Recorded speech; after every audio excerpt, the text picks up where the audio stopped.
The nurse asked why my mother-in-law was recording my surgery. The fluorescent lights above the operating table were blindingly bright, but nothing could have prepared me for what I heard next. "Excuse me, ma'am, but why are you recording this?" I turned my head as much as I could from my position on the table, my arms strapped down in the standard T-pose for my C-section. Through the haze of the epidural and pre-surgery anxiety, I saw Nurse Patricia. I'd read her name tag earlier, standing near the observation area with a confused expression. "Recording?" I managed to croak out, my mouth dry from the medications. "What recording?" Dr. Martinez paused his prep work, surgical instruments still in hand. The entire surgical team seemed to freeze as we all looked toward the corner where my mother-in-law, Linda, was standing with what I now realized wasn't just her purse clutched to her chest. "I'm just documenting this special moment," Linda said, her voice sickeningly sweet. "For the family memories." But I caught it, the slight tremor in her voice, the way her eyes darted toward the exit. Linda had been nothing but criticism and manipulation for the past 3 years since I'd married her son Jake, but this felt different. Calculated. "Ma'am, recording in the surgical suite is strictly prohibited without explicit consent from the patient and hospital administration," Dr. Martinez said firmly, his Spanish accent thickening with authority. "I'm going to need you to stop immediately and hand over the device." My heart rate monitor started beeping faster. Through the small window in the surgical drape, I could see my swollen belly where my daughter was waiting to meet the world, but all I could focus on was the look on Linda's face. She wasn't embarrassed about being caught, she was angry. "It's just a phone," she protested, but Patricia was already walking toward her with an outstretched hand. "Linda," I said, finding my voice despite the fear creeping up my throat. "How long have you been recording?" She didn't answer, but I saw Jake in the corner, looking confused and exhausted. He'd been up with me since my water broke at 3:47 a.m., 14 hours ago. It was now nearly 6 p.m. on Tuesday, March 15th, and what should have been one of the most intimate moments of our lives had been turned into Linda's personal documentary. "Since they started prepping you," Linda finally admitted, chin raised defiantly. "Someone needs to document how you're already failing as a mother. Look at you can't even deliver naturally. You're too weak, just like I told Jake you'd be." The surgical suite went dead silent except for the steady beep of machines monitoring my vitals and my baby's heartbeat. Dr. Martinez's jaw tightened, and I could see the fury building in his dark eyes. "Security," he said calmly to Patricia, who was already reaching for the phone on the wall. "And I want hospital administration down here immediately. We're documenting this as a HIPAA violation and filing a formal incident report." Jake finally seemed to snap out of his shock. "Mom, what the hell are you doing?" But I already knew. 3 years of Linda's comments about my cooking, my cleaning, my career, my inability to give Jake what he really needs, this wasn't about preserving memories. This was about having evidence to destroy me with later. As they removed the recording device from her hands, I realized this wasn't just a violation of privacy. This was war. The security guards arrived within minutes, but Linda wasn't going quietly. "This is ridiculous," she shrieked as Officer Reynolds, a burly man in his 50s who looked like he'd dealt with his share of hospital drama, approached her. "I'm the grandmother. I have rights." "Actually, ma'am, you don't," came a crisp voice from the doorway. A woman in a navy blazer strode in, her hospital ID badge swinging with purpose. "I'm Sarah Chen, Risk Management. We take violations of patient privacy very seriously here at St. Mary's." My daughter chose that moment to remind everyone she was still waiting to be born, her heart rate dipping slightly on the monitor. Dr. Martinez immediately refocused on me, his hand steady despite the chaos. "We need to proceed," he said quietly. "Can you handle having them removed from the room?" I nodded, though my hands were shaking. Jake looked torn between staying with me and dealing with his mother, who was now arguing loudly with Ms. Chen about family rights and lawsuit threats. "Jake," I whispered. "Stay with me. Please." But Linda heard me. "Of course, she's already trying to turn you against your own mother," she spat, even as Officer Reynolds guided her toward the door. "This is exactly what I've been trying to tell you, Jacob. She's manipulative and selfish." "Mom, stop," Jake said, but his voice lacked conviction. That familiar doubt was creeping into his eyes, the same look he got whenever Linda started her campaigns against me. Ms. Chen stepped forward with a tablet in her hands. "Mrs. Morrison, I need to inform you that we've already contacted hospital legal. Recording in a surgical suite without consent is not only a HIPAA violation but potentially criminal depending on what you plan to do with the footage." Linda's face went pale for just a second before the defiance returned. "You can't prove I was going to do anything with it." "Actually," Patricia interjected, holding up Linda's phone, she was live streaming to her Facebook account. "The video shows 43 minutes of footage, and there are already 16 comments from family members." My blood turned to ice. "What comments?" Jake pulled out his own phone with trembling fingers, his face growing whiter by the second as he scrolled. "Oh my God. Mom, what did you do?" "Read them," I demanded, though part of me didn't want to know. Jake's voice cracked as he read, poor Jake having to watch his wife fail at the most basic female function. "I told you she wasn't strong enough for our family. Look how selfish she is, making this all about her pain instead of the baby." Each comment felt like a physical blow. Linda had turned my surgery into a public humiliation, broadcasting my most vulnerable moment to our extended family and her church friends. "There's more," Jake continued, his voice barely a whisper. She posted a caption, "Prayers for my son as he watches his wife prove she's not mother material. Some women just aren't built for this blessing. Hashtag concerned grandmother, hashtag family first, hashtag truth hurts." Dr. Martinez's voice cut through my shock. "I need everyone except essential personnel out. Now. This baby needs to be delivered safely, and this environment is compromising patient care." As Linda was escorted out, she called over her shoulder, "This isn't over, Jessica. Everyone's going to see what you really are." But as the anesthesia began to take fuller effect and I felt the familiar tugging sensation that meant my daughter was almost here, one thought crystallized in my mind with perfect clarity. Linda was right about one thing, this wasn't over. But she had no idea what she'd just unleashed. The first sound my daughter Emma made as she entered the world was a strong, healthy cry that cut through all the chaos of the previous hour. Dr. Martinez held her up briefly, 7 pounds, 4 ounces of perfect, pink indignation, before the nurses whisked her to the warming station. She's beautiful, Jake whispered, tears streaming down his face as he squeezed my hand. For a moment, I forgot about Linda's violation, lost in the overwhelming rush of meeting our daughter. But reality crashed back when Ms. Chen reappeared at my bedside 20 minutes later, tablet in hand and a grim expression on her face. Mrs. Morrison, I need to update you on the situation, she said quietly, waiting for Dr. Martinez to finish the final sutures. We've reviewed the recorded footage, and there are some additional concerns. My stomach dropped. What kind of concerns? Jake looked up from where he'd been staring adoringly at Emma in her bassinet. What do you mean additional? Ms. Chen glanced around to make sure we had privacy before continuing.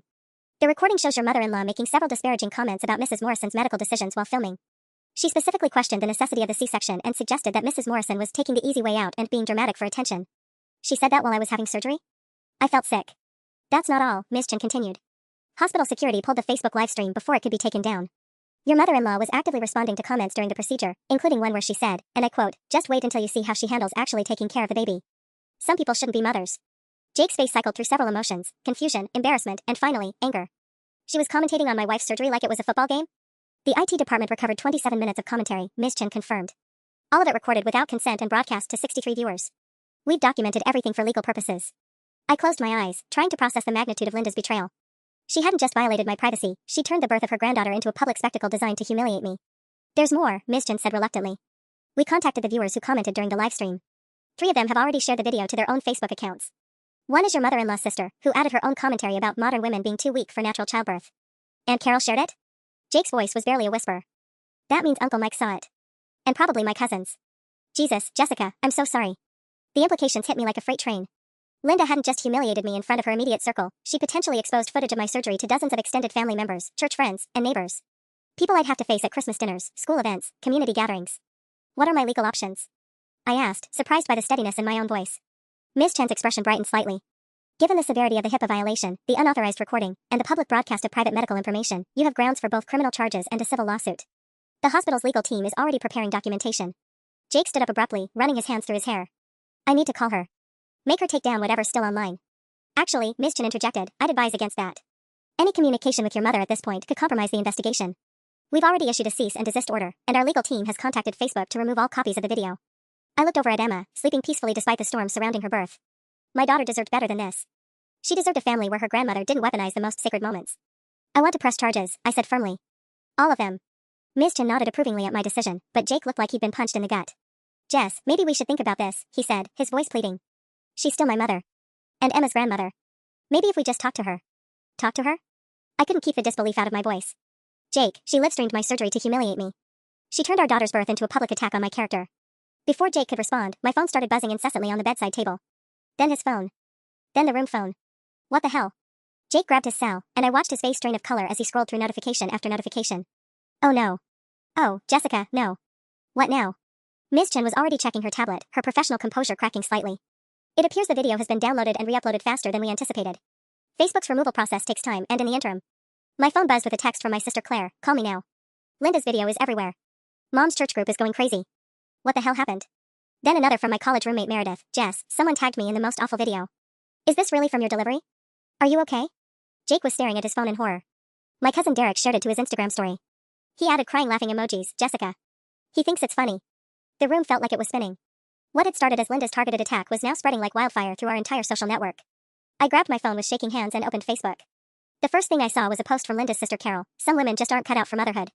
Praying for my nephew during this difficult time. Hashtag truth, hashtag family, hashtag real talk. Below it, Linda had commented, thank you for understanding, Carol. Someone had to document the truth. Jake deserves better. 43 people had liked Carol's post. 43 people in our extended family and social circle had seen my surgical footage and agreed that I was failing as a mother before I'd even held my baby for 5 minutes. Mrs. Morrison, Ms. Chen said gently, I need to ask, do you have any idea how many people are in your combined social networks? Jake was frantically scrolling through his contacts. Between Facebook, Instagram, our families, church, work colleagues, probably close to 800 people. 800. 800 people who might see footage of the most vulnerable moment of my life, narrated by Linda's venom. My phone rang. Mom. Honey, her voice was tight with barely controlled fury. I just got off the phone with 3 different people who saw Linda's video. Mrs. Peterson from book club called to ask if you were having problems because apparently Linda was telling people you were being difficult and demanding during the surgery. Mom, I can't. There's more, she interrupted. Linda called your father 20 minutes ago. She told him she was concerned about the baby's welfare and suggested we might need to keep an eye on the situation because you seemed unstable during delivery. The pieces clicked together with horrifying clarity. This wasn't just about humiliating me, Linda was building a narrative. The recording, the commentary, the social media campaign, she was creating evidence for some larger plan. Jake, I said, my voice deadly calm, call your mother. Right now. Jess, I don't think. Call her. Put it on speaker. I want to hear what she says. With reluctant fingers, Jake dialed. Linda picked up on the second ring, her voice syrupy with fake concern. Oh, Jacob, honey, how's the baby? I've been so worried after seeing how difficult things were for Jessica today. The audacity took my breath away. She was already rewriting history, positioning herself as the concerned grandmother instead of the perpetrator. Mom, Jake's voice was strained. We need to talk. Talk? Linda's voice took on that familiar wounded tone she used whenever Jake questioned her. About what, sweetheart? I was only trying to help document this important day for our family. I grabbed Jake's wrist and mouthed keep going as Miss Chin leaned closer, her tablet ready to record. Mom, you live-streamed Jessica's surgery without permission. You made comments about her being a bad mother while she was literally giving birth to your granddaughter.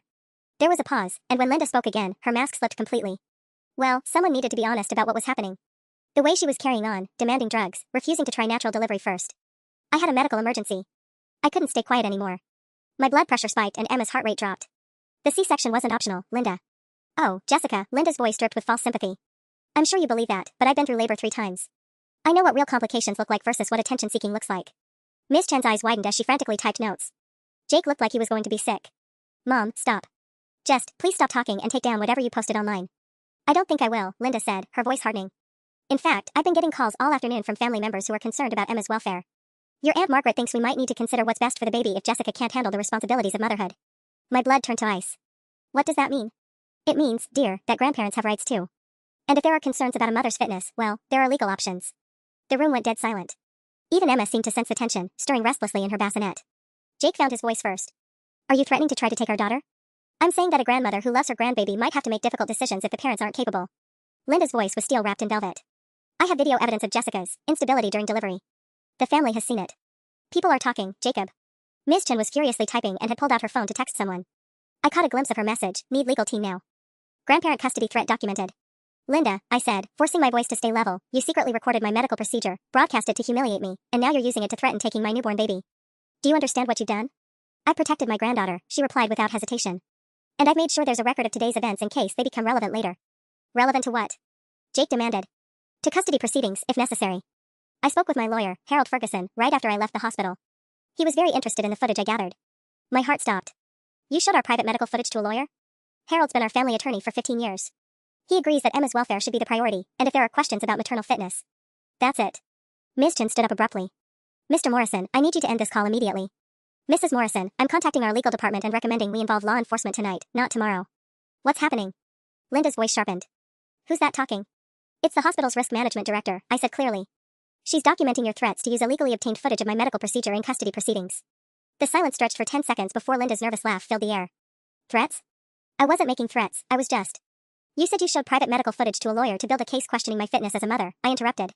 That's not just a HIPAA violation anymore, Linda. That's conspiracy. Jacob, you know I would never. But Jake had already hung up, his hands shaking as he looked at me with dawning horror. She planned this, he whispered. The recording, the social media, calling a lawyer, she planned all of it. The next 12 hours became a blur of legal consultations, police reports, and family phone calls that ranged from supportive to absolutely devastating. By Wednesday morning, March 16th, I had learned several things that made my stomach turn. First, Harold Ferguson wasn't just Linda's family lawyer, he specialized in grandparent custody rights. Second, Linda had been documenting what she called my concerning behaviors for 8 months, starting when I was 3 months pregnant. And third, she had allies I never saw coming. Jessica, honey, we need to prepare you for something, my lawyer, David Kim, said as he settled into the uncomfortable hospital chair next to my bed. Emma was nursing peacefully, completely oblivious to the legal storm brewing around her 16-year-old life. More bad news? I asked, though I wasn't sure how much worse it could get. David opened his tablet and pulled up what looked like a detailed document. Harold Ferguson filed a preliminary inquiry with Family Services yesterday at 8:47 p.m. He's claiming that your behavior during delivery, combined with what he's calling a pattern of emotional instability during pregnancy, raises questions about Emma's immediate safety. Jake, who had been surviving on hospital coffee and 3 hours of sleep, looked up from where he was slumped in the corner chair. He can do that? Based on my mother's illegal recording? He can file the inquiry, David explained. Whether it goes anywhere is another matter entirely. But Jessica, there's something else. Ferguson submitted a 12-page document along with a video. It includes what he claims are witness statements about your pregnancy. My blood chilled. Witness statements from who? David scrolled through his notes. Your mother-in-law's sister Carol Morrison Webb, her church friend Margaret Patterson, Jake's cousin Derek Morrison, and... He paused, looking uncomfortable. Your next-door neighbor, Mrs. Elizabeth Hartwell. Betsy? I couldn't hide my shock. She brought me soup when I had morning sickness. She helped me set up the nursery. According to Ferguson's document, Mrs. Hartwell reported that you seemed overwhelmed and frequently tearful during your pregnancy. She allegedly told Linda that she was concerned about your readiness for motherhood and had observed you having emotional outbursts in your backyard. I tried to remember any conversations with Betsy that could have been twisted this way. I cried once when the pregnancy hormones hit hard and I was trying to assemble the crib. She brought me tissues and helped me with the instructions. Linda's been playing a long game, Jake said, his voice hollow. How did I not see this? David continued reading. Margaret Patterson claims you made alarming statements about not feeling ready to be a mother during a church coffee hour in January. Carol Morrison Webb states that you seemed disconnected and hostile during family gatherings and showed concerning resistance to parenting advice. Each allegation felt like a paper cut, small but stinging. I remembered the church coffee hour. I had mentioned feeling nervous about labor, which seemed perfectly normal. The family gatherings where I was hostile were occasions when Linda criticized everything from my prenatal vitamins to my choice of pediatrician. This is character assassination, I said. They're twisting normal pregnancy anxiety into evidence of unfitness. Exactly, David agreed. Which is why their case is fundamentally weak. But the recording complicates things, Jessica. Ferguson is arguing that your demands for unnecessary medical intervention and emotional volatility during delivery support his client's concerns. My phone buzzed with a text from my sister Claire. Mom's friend Linda Vasquez just called. Apparently Linda Morrison has been telling people at Sacred Heart Church that you had a breakdown during delivery and the family is rallying to protect baby Emma. This is spreading beyond Facebook, Jess. Jake grabbed my hand. We'll fight this. All of it. Mom crossed every possible line. Before I could respond, there was a sharp knock on the door. Officer Reynolds, the same security guard from yesterday, entered with a woman in a navy suit. Mrs. Morrison? I'm Detective Sarah Walsh with the Cybercrimes Unit. We need to discuss the digital evidence in your case. David sat up straighter. What kind of digital evidence? Detective Walsh pulled out her tablet. We've traced the video spread across multiple platforms. As of 6 a.m. this morning, versions of the original footage have been shared 127 times across Facebook, Instagram, and TikTok. That includes a version uploaded to YouTube by Derek Morrison at 11:23 p.m. last night with the title, When Keeping It Real Goes Wrong, Modern Women Can't Handle Childbirth. I felt like I might vomit. People are making fun of my surgery on TikTok? Derek Morrison's YouTube upload has 2,847 views and 43 comments, Detective Walsh continued. Most are negative towards you, but several commenters have identified it as non-consensual medical footage and reported it. YouTube removed it this morning, but not before it was downloaded multiple times. Jake was staring at his phone in horror. Derek's my cousin. We played Little League together. How could he? There's more, Detective Walsh said grimly. We discovered that Linda Morrison didn't just live-stream the footage. She also sent direct copies to 6 people via Facebook Messenger, including Harold Ferguson. That constitutes distribution of private medical footage to a third party. David was typing furiously on his tablet. That's a felony in this state. Distribution of non-consensual intimate imagery, plus HIPAA violations, plus conspiracy to use illegally obtained evidence in legal proceedings. How long could she go to jail? Jake asked quietly. If we can prove intent to harm your reputation and use the footage in custody proceedings? 2 to 5 years, plus hefty fines, Detective Walsh replied. But first, we need to stop the spread and gather all evidence. My phone rang. Dr. Martinez. Jessica, I hope you're resting, but I needed to call you personally. His voice was tight with controlled anger. I just got off the phone with the state medical board. Someone filed a complaint against me, claiming I performed an unnecessary C-section at the patient's hysterical demand and suggesting I violated medical protocols. The room went silent. Linda? I whispered. Harold Ferguson, acting on behalf of his client Linda Morrison. He's claiming that the video evidence shows I capitulated to your emotional manipulation instead of encouraging natural delivery. Jake stood up abruptly. She's trying to destroy everyone who was in that room. Dr. Martinez, this is David Kim, Mrs. Morrison's attorney. Are you willing to provide testimony about the medical necessity of the C-section? Absolutely. Jessica's blood pressure was dangerously high, and the baby showed signs of distress. The C-section wasn't optional, it was life-saving.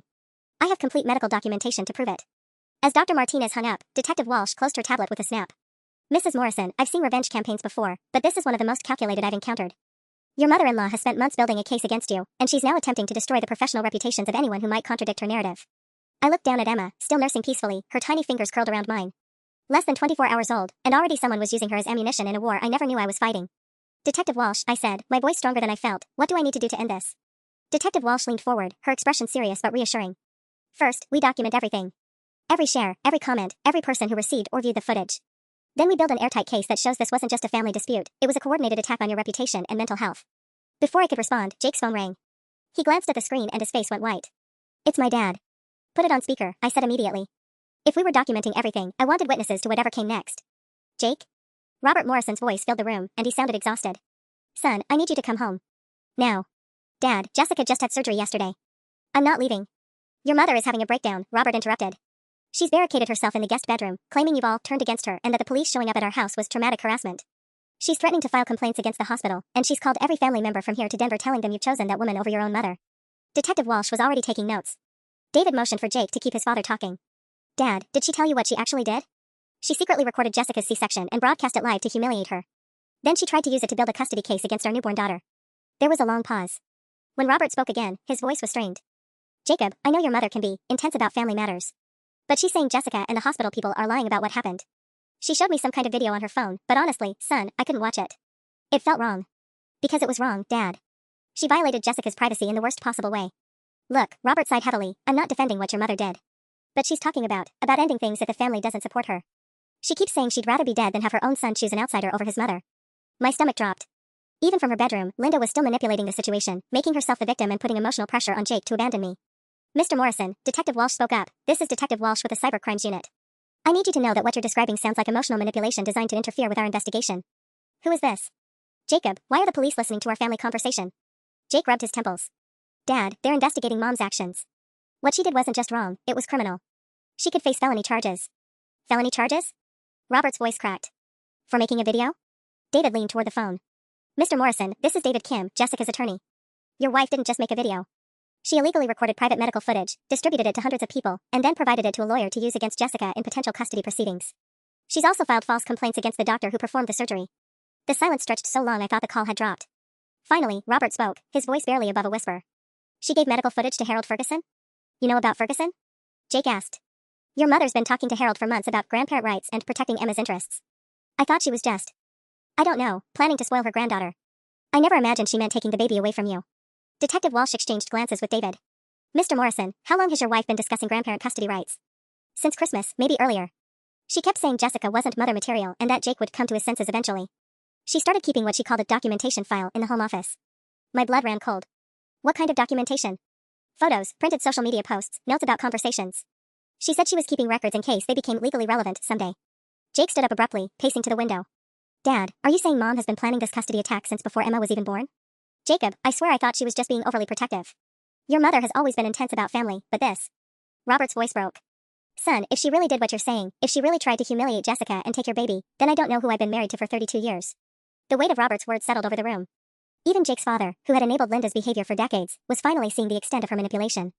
My phone buzzed with a text from my mother. Jess, Linda just called me crying, claiming Jake won't let her see Emma and that you're poisoning him against family. She wants me to convince you to do the right thing and drop the charges. I told her exactly what she could do with that suggestion. Detective Walsh stood up, closing her notebook. Mrs. Morrison, based on what we've heard today, I'm recommending we expedite the charges against Linda Morrison. This isn't just about the recording anymore, it's about a systematic campaign to undermine your fitness as a mother and potentially remove your child from your custody. As if summoned by our conversation, my phone rang again.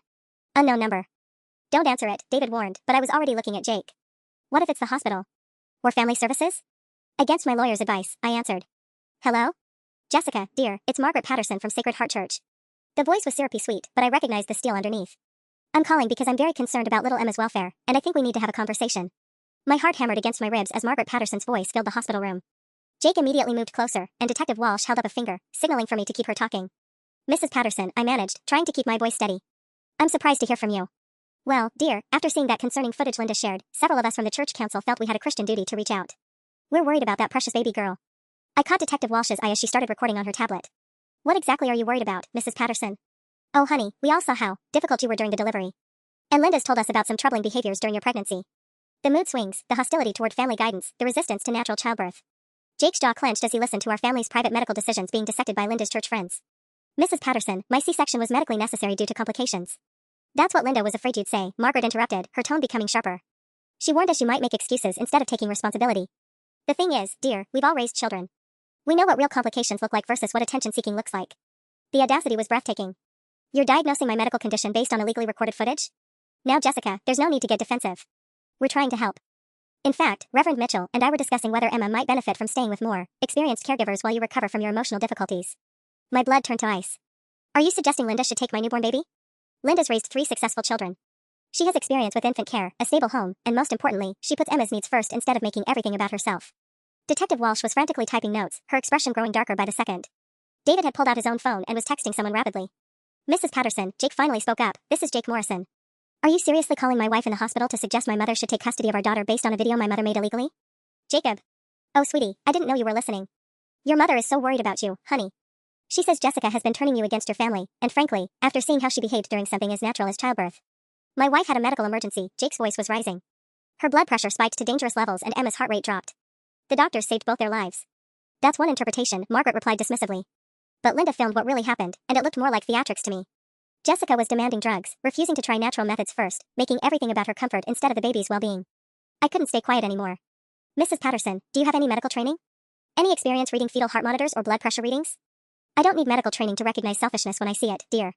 And neither did the 47 people who watched Linda's broadcast. We all agreed that Emma deserves caregivers who put her needs first. Detective Walsh held up her tablet, showing me a message. Keep her talking. She's admitting to conspiracy. So you and Linda discussed taking Emma away from Jake and me? We discussed what's best for an innocent baby who deserves better than a mother who can't handle basic female responsibilities. Linda has a lawyer, you know. Harold Ferguson specializes in protecting children's interests when parents aren't suitable. Mrs. Patterson, Detective Walsh interrupted. This is Detective Walsh with the police. You've just admitted to participating in a conspiracy to use illegally obtained medical footage to remove a newborn from her parents' custody. The line went dead silent for 30 seconds before Margaret's nervous laugh filled the air. Conspiracy?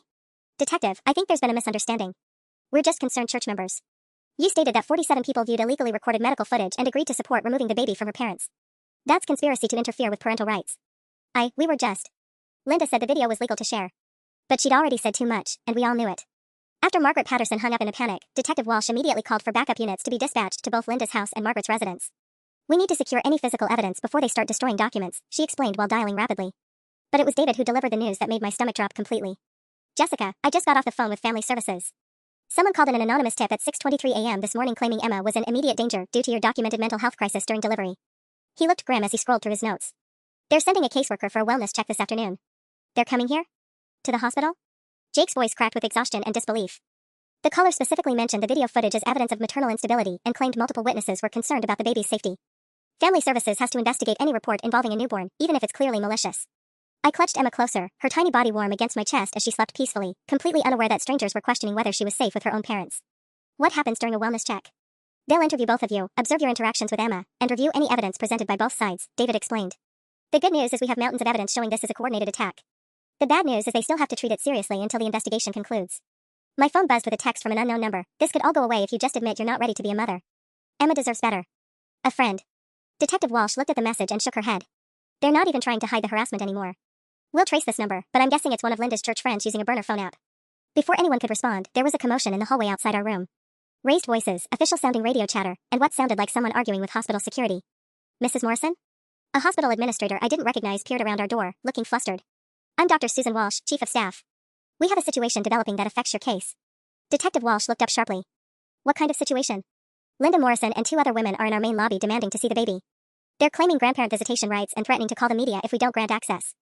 Security is holding them in the administrative conference room, but they're getting increasingly agitated. Jake stood up so fast he knocked over his coffee. She brought people here? To the hospital? According to security, she arrived with Margaret Patterson and Carol Morrison Webb. They presented what they claimed was a court order granting supervised visitation, but our legal team confirmed it's a fake document. It's not even printed on proper court letterhead. The audacity was staggering. She forged a court order? I asked. Poorly, Dr. Walsh confirmed. But the concerning part is what happened when security confronted them about it. Linda Morrison became verbally aggressive and started filming the interaction on her phone, claiming we were violating her constitutional rights as a grandmother. Detective Walsh was already heading for the door. She's creating more evidence against herself. Perfect.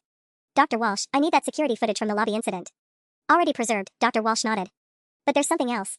While arguing with security, Linda Morrison made several statements about Jessica's unfitness that were captured on our security audio. She specifically said, and I quote, "That girl has been unstable since day one, and I have months of evidence to prove it. My granddaughter shouldn't have to suffer because her mother is mentally defective." The words hit like physical blows. Even after everything, hearing Linda call me mentally defective in a public hospital lobby felt like a new level of cruelty. Jake sank back into his chair, his head in his hands. She's completely lost it. This isn't the woman who raised me. Actually, Detective Walsh said grimly, I think this is exactly who she's always been. She's just finally been caught, and now she's desperate. Desperate people make mistakes. My phone rang again. This time it was my father. Dad, I can't talk right now. Jessica Marie Morrison, his voice was steel, put me on speaker. Now. I'd heard that tone exactly 3 times in my life, and it meant someone was about to face the full force of my father's protective fury. Dad, you're on speaker, I said, my voice barely steady. Jake looked up from his hands, and Detective Walsh paused her note-taking. Good. Because I want everyone in that room to hear this. Dad's voice carried the same controlled fury I remembered from when Tommy Hendricks had bullied me in 7th grade. I just spent 47 minutes on the phone with Linda's lawyer, Harold Ferguson. My stomach dropped. He called you? Oh, it gets better. Mr. Ferguson informed me that Linda has been building what he called a comprehensive case against you since October. October, Jessica. She's been planning this attack for 5 months. Detective Walsh leaned forward intently. What kind of comprehensive case, Mr. Chin? Photos of Jessica looking tired during pregnancy, which Ferguson claims shows concerning exhaustion and inability to cope. Screenshots of her social media posts about pregnancy anxiety, which he's calling evidence of mental instability. Even grocery receipts showing she bought ice cream at 9 p.m. once in January, which apparently proves erratic behavior and poor impulse control. Jake's face went ashen. She was tracking Jessica's grocery purchases? It gets worse, son, Dad continued, his voice tight. Ferguson has a detailed log of every family gathering where Jessica seemed withdrawn or hostile, which translates to every time she didn't laugh at Linda's passive-aggressive comments or tried to set boundaries. He's even documented the fact that you two chose a pediatrician without Linda's input as evidence of Jessica's controlling nature. I felt like I was drowning. Every normal pregnancy moment, every reasonable boundary, every human reaction to Linda's manipulation had been twisted into evidence against me. There's more, Dad said grimly. Ferguson told me Linda has sworn statements from 6 people claiming Jessica made alarming comments about not being ready for motherhood. When I pressed him for specifics, he mentioned Jessica saying she was nervous about labor at a church coffee hour and worried about balancing work and motherhood at someone's baby shower in December. Those are completely normal concerns, I whispered. Every pregnant woman worries about those things. Exactly what I told Ferguson. But here's the truly sick part. He then offered to make all of this go away if you agreed to what he called a supervised co-parenting arrangement, with Linda having significant input in Emma's care. Detective Walsh's pen stopped moving. He offered a deal? What kind of deal? Linda would drop the custody challenge if Jessica agreed to weekly parenting consultations with Linda, mandatory grandparent visitation 3 days per week, and Linda's approval required for all major decisions regarding Emma's care, education, and medical treatment. The room fell silent except for the steady beep of my heart monitor, which was now racing. Linda wanted legal control over my daughter's life. Dad, Jake's voice was hollow. Did Ferguson say what would happen if we refused the deal? He said Linda would proceed with formal custody proceedings, using what he called extensive documentation of maternal unfitness plus the video evidence of Jessica's breakdown during delivery. He also mentioned they have witnesses prepared to testify about Jessica's pattern of instability. My hands were shaking as I held Emma closer. She wants to steal my baby through legal extortion. That's essentially what Ferguson proposed, yes. But Jessica, honey, he made one crucial mistake during our conversation. Detective Walsh looked up sharply. What kind of mistake? He assumed I'd be sympathetic to Linda's concerns about my daughter's parenting abilities. So he got comfortable and told me exactly how they built their case. Including the fact that Linda has been secretly photographing Jessica during family visits since Christmas, recording private conversations on her phone, and even following Jessica to doctor's appointments to document concerning behaviors. I couldn't breathe. She was stalking me? Ferguson specifically mentioned photos of you crying in your car after a prenatal appointment in February, which Linda apparently took from across the parking lot. He called it evidence of your inability to handle routine medical care without emotional breakdown. Jake stood up abruptly. I remember that day. Jessica cried because the doctor said Emma was measuring perfectly healthy, and she was so relieved after weeks of anxiety. It was happy tears. Context doesn't matter to Ferguson, Dad continued. But here's what does matter. During our conversation, he admitted that Linda has been gathering intelligence on Jessica for months with a specific intent of building a custody case. That's not just stalking, Detective Walsh. That's conspiracy. Detective Walsh was furiously typing notes. Mr. Chen, I need you to document every detail of that conversation immediately. Ferguson just confessed to helping plan a months-long harassment campaign designed to remove a newborn from her parents' custody. Before anyone could respond, there was a sharp knock on our door. A woman in a gray blazer entered, carrying an official-looking folder. Mr. and Mrs. Morrison? I'm Sandra Williams from Child Protective Services. I'm here for the wellness check. The moment Sandra Williams from Child Protective Services walked into our room, I felt Emma's tiny body tense against my chest, as if she could sense a threat to our family. Ms. Williams was a thin woman in her 40s with kind eyes that didn't match the gravity of why she was here. I want to start by saying this appears to be a malicious report, she said immediately, settling into the chair Detective Walsh had vacated. We've already spoken with Dr. Martinez and reviewed your medical records. There's absolutely no evidence of the maternal breakdown described in the anonymous complaint. Relief flooded through me, but Ms. Williams held up a hand. However, I still need to complete the assessment due to the formal nature of the complaint and the alleged video evidence. The video evidence that was obtained illegally? Jake asked, his voice tight. That's for the courts to determine. Right now, I need to observe your interactions with Emma and ask some questions. Ms. Williams opened her folder and pulled out a tablet. Can you tell me about your support system at home? For the next 20 minutes, she asked routine questions about our preparedness for Emma's care, our pediatrician choice, and our family situation. Everything was going smoothly until her tablet chimed with a message. I'm sorry, she said, frowning at the screen. I just received an urgent update from my supervisor. We've had 3 additional calls about this case in the past hour. My stomach dropped. 3 more calls? Ms. Williams scrolled through her messages, her expression growing more concerned. A Margaret Patterson called at 1:15 p.m. claiming she witnessed you threatening to harm the baby during a phone conversation this morning. A Carol Morrison Webb called at 1:47 p.m. stating she has photographic evidence of unsafe conditions in your nursery at home. And someone named Derek Morrison submitted what he claims is additional video footage showing concerning maternal behavior. Detective Walsh, who had been quietly taking notes in the corner, looked up sharply. They're flooding the system with false reports to make it look like there's a pattern of concern. That's exactly what this looks like, Ms. Williams agreed grimly. Especially since Derek Morrison's additional footage appears to be edited clips from the original hospital video, manipulated to remove medical context. Jake stood up, pacing to the window. How is this legal? How can they just keep making false reports? Each report has to be investigated individually until we can prove a pattern of malicious filing, Ms. Williams explained. But here's what concerns me most. Carol Morrison Webb claims she has recent photos of your nursery showing unsafe sleeping arrangements and evidence of substance abuse. That's impossible, I said immediately. She hasn't been in our house since Christmas, and we don't use any substances except prenatal vitamins. Ms. Williams was typing rapidly on her tablet. When was the last time Carol Morrison Webb was in your home? December 23rd, for Jake's family Christmas gathering, I replied. She spent most of the time criticizing our paint choices for the nursery and suggesting we weren't properly prepared for a baby. Yet she submitted these photos to our office 2 hours ago, claiming they were taken yesterday while you were in the hospital. Ms. Williams turned her tablet toward us, showing several photos of Emma's nursery. My blood ran cold as I recognized the images. Our carefully prepared nursery looked completely different in the photos, clothes scattered on the floor, empty bottles on the changing table, and what appeared to be pills scattered near the crib. Those photos have been staged, Jake said immediately. That mess wasn't there when we left for the hospital. And those aren't our bottles. Detective Walsh moved closer to examine the photos. Ms. Williams, I need you to preserve these as evidence. If someone entered their home while they were in the hospital to stage these photos, that's breaking and entering plus evidence tampering. My phone buzzed with a text from our neighbor Betsy. Jess, I saw Jake's mom and 2 other women at your house this morning around 10 a.m. They had a key and were carrying cleaning supplies and grocery bags. I thought you'd ask them to help while you were in the hospital, but something seemed off. Call me. I showed the message to Detective Walsh, whose eyes widened. They broke into your house to plant evidence for the CPS photos. Ms. Williams was already on her phone with her supervisor. I need an emergency evidence team at the Morrison residence immediately. We have suspected evidence tampering in an active child welfare case. As she hung up, my phone rang again. This time it was Linda herself. Answer it, Detective Walsh instructed. Let's see what she says now that her conspiracy is unraveling. I accepted the call and put it on speaker. Hello, Linda. Oh, Jessica dear, Linda's voice was sickeningly sweet. I heard the most concerning reports about little Emma's welfare. Several people called family services because they're worried about her safety. You mean the false reports that you orchestrated? Jake interrupted. False reports? Linda's tone shifted to wounded innocence. Jacob, I'm simply trying to protect my granddaughter. When concerned family members see disturbing evidence of unsafe conditions. The evidence you planted when you broke into our house this morning? I cut her off. There was a long pause before Linda's mask slipped completely. I have a key to that house, Jessica. Jake gave it to me for emergencies, and I'd say my granddaughter potentially living in squalor constitutes an emergency. So you admit you entered their home without permission and staged photos to make it appear unsafe? Detective Walsh spoke up. Who is this? Linda's voice sharpened. This is a private family conversation. This is Detective Walsh documenting your confession to breaking and entering, evidence tampering, and filing false reports with Child Protective Services. The line went dead, but the damage was done. Linda had just confessed to multiple felonies while thinking she was manipulating us into compliance. Ms. Williams closed her tablet with a definitive snap. Mrs. Morrison, I'm closing this case as unfounded and recommending prosecution for malicious reporting. What's happening to your family isn't a custody dispute, it's criminal harassment designed to steal your child. By Thursday morning, I thought we'd reach the bottom of Linda's depravity. I was wrong. Jessica, you need to see this immediately, David said as he burst into our hospital room at 7:23 a.m., tablet in hand and his usually composed demeanor completely shattered. Jake looked up from where he'd been changing Emma's diaper, dark circles under his eyes from another sleepless night. What now? David pulled up a webpage that made my blood freeze. Linda and Harold Ferguson held a press conference yesterday at 6 p.m. They've gone public. The headline on the local news website read, Concerned grandmother fights for baby's safety after disturbing hospital incident. Below it was a photo of Linda dabbing her eyes with a tissue while Ferguson spoke into a cluster of microphones. She called the media? I whispered, Emma sleeping peacefully in my arms, completely unaware that her grandmother was destroying our lives on the evening news. Channel 7, Channel 12, and the Sentinel all covered it, David confirmed grimly. Ferguson positioned it as a grandparents' rights case where loving family members are being persecuted for trying to protect an innocent baby. Jake sank into his chair. What did they say about us? David scrolled to the video clip. Linda's voice filled the room, dripping with false anguish. My heart breaks for my son and that precious baby girl.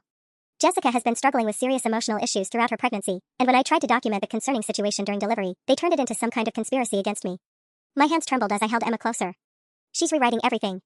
The video continued with Ferguson's polished lawyer voice. This family is simply asking for the court's protection for a newborn whose welfare has been compromised by maternal instability. We have extensive documentation showing a pattern of concerning behaviors that escalated during a traumatic delivery. Traumatic delivery, Jake repeated bitterly. She's the one who made it traumatic by secretly filming it. But the worst part came when the reporter asked about the criminal charges against Linda. Ferguson's response was smooth as silk. These charges are a desperate attempt to deflect attention from the real issue, baby Emma's safety. My client's only crime was loving her granddaughter enough to seek help when she witnessed disturbing behavior. David paused the video. It gets worse. The story has been picked up by 3 parenting blogs and a grandparents' rights advocacy website. They're portraying Linda as a heroic grandmother being persecuted by vindictive parents and an overzealous legal system. My phone started buzzing incessantly. Text after text from numbers I didn't recognize. Saw the news about your baby. That grandmother seems like she really cares.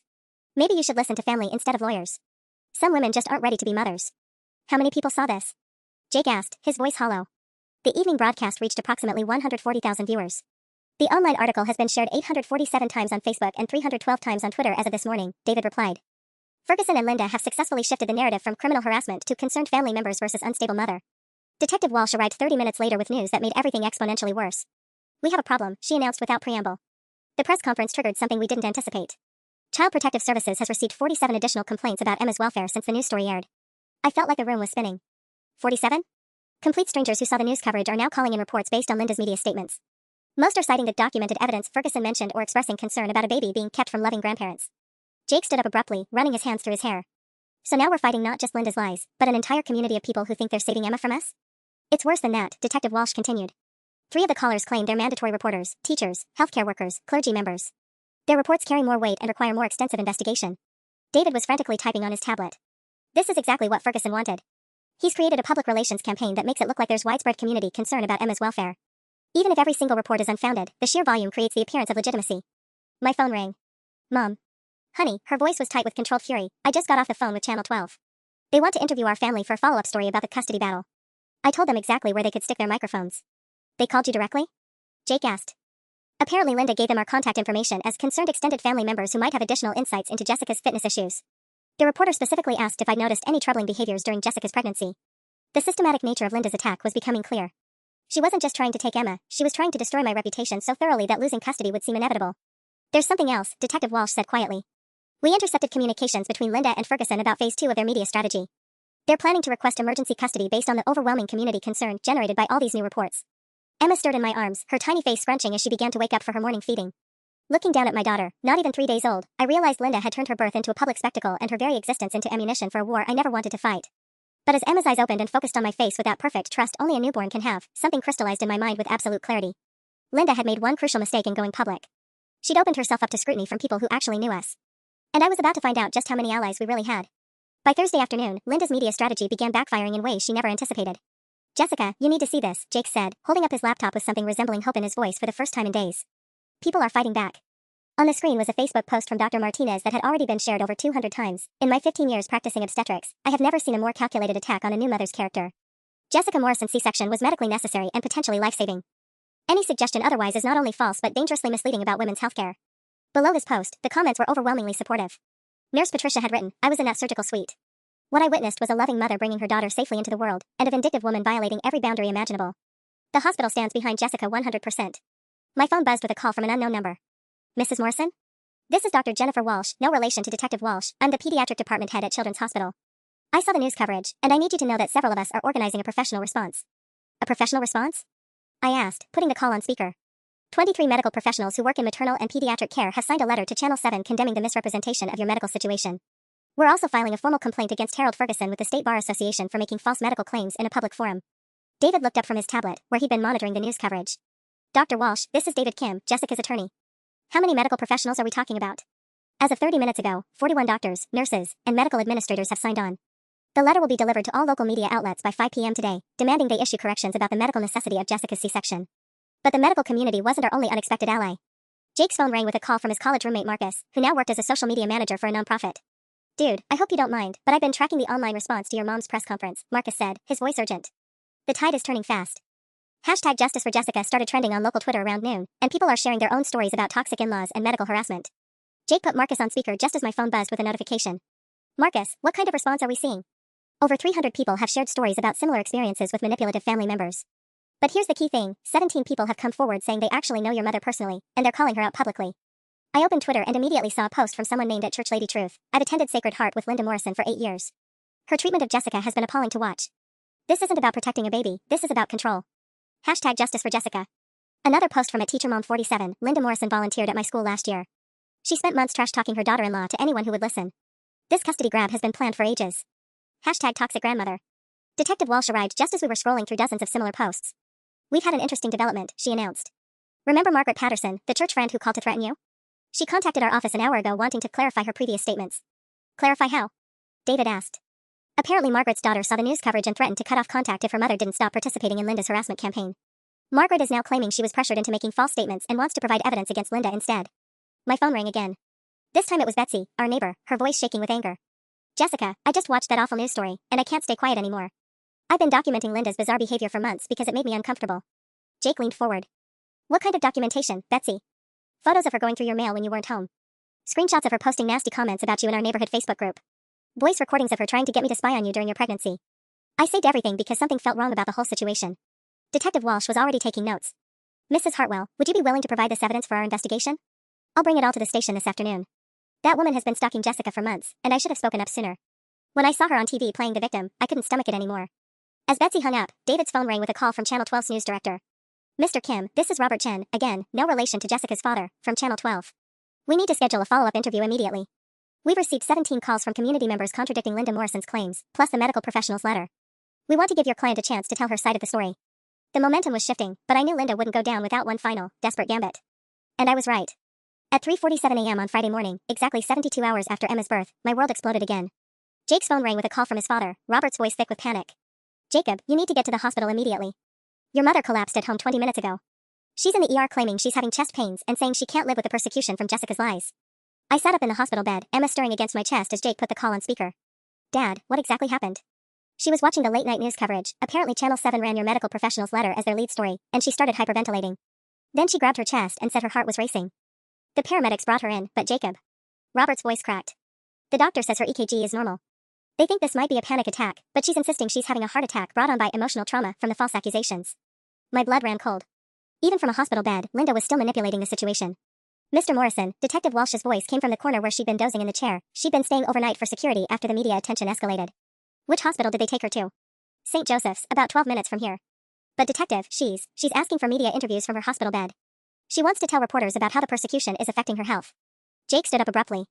She's faking a heart attack for sympathy? Before anyone could answer, my phone buzzed with a notification from Channel 7's breaking news app. Update, grandmother in custody battle hospitalized with chest pains. Family claims stress from false accusations caused medical emergency. David, who had been sleeping on the uncomfortable couch, jerked awake at our voices. What's happening now? Linda's in the ER at St. Joseph's claiming we gave her a heart attack, I explained, my voice numb with exhaustion. And she's already contacted the media about it. David grabbed his tablet and pulled up Channel 7's website. There's already a story posted. Listen to this, Linda Morrison, the grandmother fighting for custody of her newborn granddaughter, was rushed to St. Joseph's Hospital early Friday morning with chest pains. Family sources say Morrison has been under severe stress due to what she claims are false criminal charges filed in retaliation for her concerns about the baby's welfare. Emma began fussing, sensing the tension in the room. As I adjusted her position for nursing, Detective Walsh's phone rang with a call that made my stomach drop. Detective Walsh speaking. What? When? Are you absolutely certain? We'll be right there. She hung up with a grim expression. That was hospital security at St. Joseph's. Linda Morrison discharged herself against medical advice 37 minutes ago. But before she left, she had a 17-minute interview with Channel 12's overnight news crew in the hospital parking lot. Jake sank back into his chair. She never had chest pains, did she? The ER doctor's report shows completely normal vital signs and no signs of cardiac distress. But that's not the concerning part. Detective Walsh pulled up something on her phone. During the parking lot interview, Linda made several statements that cross into witness intimidation territory. David was already pulling up the news station's live feed. Linda's voice filled our hospital room, trembling with manufactured emotion as she spoke to the reporter. The harassment has to stop. They're trying to destroy me for protecting an innocent baby, and now it's affecting my health. But I want everyone who's been brave enough to speak the truth about Jessica's fitness to know. Don't let them silence you. Keep fighting for Emma. My hand started shaking as the implications hit me. She's encouraging the fake witnesses to keep filing false reports. It gets worse, Detective Walsh continued. She specifically named Margaret Patterson, Carol Morrison-Webb, and Derek Morrison during the interview, calling them heroes for speaking truth to power. That's witness coordination, and it's illegal. But Linda wasn't finished. The reporter asked about the medical professional's letter defending me, and Linda's response made my blood boil. Those doctors don't know Jessica like her family does. They saw one moment in a hospital room. We've watched her struggle with motherhood anxiety and emotional instability for months. Harold Ferguson has documented evidence going back to October that shows a pattern of concerning behavior. Jake's phone immediately started buzzing with calls from family members who'd seen the interview. His cousin Derek texted, "Dude, your mom is making us all look bad. This has gone too far." Even his Aunt Carol sent a message, "Jacob, I'm withdrawing my statement to Ferguson's office. Linda's lost her mind, and I won't be part of this anymore." Detective Walsh stood up, gathering her things. "Mrs. Morrison, Linda just made a critical error. By naming witnesses and encouraging them to maintain false statements on television, she's committed witness tampering in a public forum. We have everything we need for additional charges." As she headed for the door, my phone rang with a call from Channel 12's news director. "Mrs. Morrison, this is Robert Chin. We've received calls from 43 viewers expressing outrage over Linda Morrison's hospital interview. Several are family members of yours who want to go on record defending you. We'd like to offer you prime-time coverage to respond to her allegations directly." I looked down at Emma, now sleeping peacefully after her feeding, then at Jake, whose exhaustion was written across every line of his face. "Mr. Chen," I said, my voice steady despite everything, "schedule the interview for Sunday evening. It's time everyone heard the complete truth." Sunday evening, March 19th, at 7 p.m. sharp, I sat across from Channel 12's lead anchor Sarah Martinez, no relation to Dr. Martinez, with Emma sleeping peacefully in my arms and Jake beside me, finally ready to tell our complete story. "Mrs. Morrison," Sarah began, her voice gentle but professional, "it's been 5 days since your daughter's birth became the center of a very public custody battle. Can you walk us through what really happened in that delivery room?" I took a deep breath, looking directly into the camera. What happened was that my mother-in-law Linda Morrison secretly recorded my medically necessary C-section surgery, live-streamed it to Facebook to humiliate me, and then used that illegal footage to launch a coordinated campaign to steal my newborn daughter. Behind the cameras, I could see David and Detective Walsh watching as months of Linda's carefully constructed lies crumbled in real time. Sarah leaned forward, her expression serious. "We've obtained the complete hospital security footage from that day, with your permission and proper medical privacy waivers. What viewers saw on Linda Morrison's Facebook livestream was heavily edited to remove crucial medical context. The unedited footage shows a routine C-section performed due to genuine complications, with you remaining calm and cooperative throughout. The screen split to show side-by-side comparisons, Linda's edited version versus the complete hospital footage. The difference was stark. Linda had deliberately cut out every moment showing the medical team's urgency, my normal responses to surgical procedures, and the successful, healthy delivery. "Mrs. Morrison," Sarah continued, "our investigation has uncovered what appears to be a months-long harassment campaign. Can you tell us about that?" "Linda has been documenting what she called my unfitness since I was 3 months pregnant," I replied, my voice growing stronger. "She secretly photographed me, recorded private conversations, followed me to medical appointments, and even broke into our home to plant evidence for fake Child Protective Services reports. Jake squeezed my hand as Sarah addressed him directly. Mr. Morrison, your mother claimed in her hospital parking lot interview that the family was concerned about Jessica's mental health. What's your response? My mother has spent 3 years trying to sabotage my marriage and undermine my wife's confidence, Jake said firmly. When Jessica got pregnant, Mom saw her chance to finally break us up by positioning herself as a better mother for our child. This was never about Emma's welfare, it was about control. Sarah's next words sent satisfaction rushing through me. We need to update our viewers on several significant developments. As of 4 p.m. today, Linda Morrison has been formally charged with 12 felonies, including HIPAA violations, stalking, breaking and entering, evidence tampering, witness intimidation, and conspiracy to interfere with parental rights. Her lawyer, Harold Ferguson, is facing disbarment proceedings for knowingly using illegally obtained evidence and making false medical claims in legal filings. The camera focused on me as Sarah asked the question I'd been waiting for. What do you want people to understand about what your family has endured? I want other women to know that this can happen to anyone, I said, looking directly into the lens. Toxic family members can weaponize your most vulnerable moments, turn your normal anxieties into evidence against you, and use legal systems to terrorize you. But I also want them to know that truth wins when you document everything, stand firm, and refuse to be intimidated. Emma stirred slightly in my arms, her tiny fingers curling around mine as Sarah delivered the final update. Linda Morrison was arrested at her home 3 hours ago and is being held without bail due to flight risk concerns. All 47 false CPS reports have been officially dismissed, and Jessica Morrison has been cleared of any child welfare concerns. Baby Emma remains safely with her parents, where she belongs. As the camera stopped rolling, my phone buzzed with a text from my mother, watched every second. I'm so proud of how you protected your family. Linda picked the wrong daughter-in-law to mess with. 5 days after that fluorescent lit delivery room nightmare, justice was finally served. And Linda would never threaten my family again.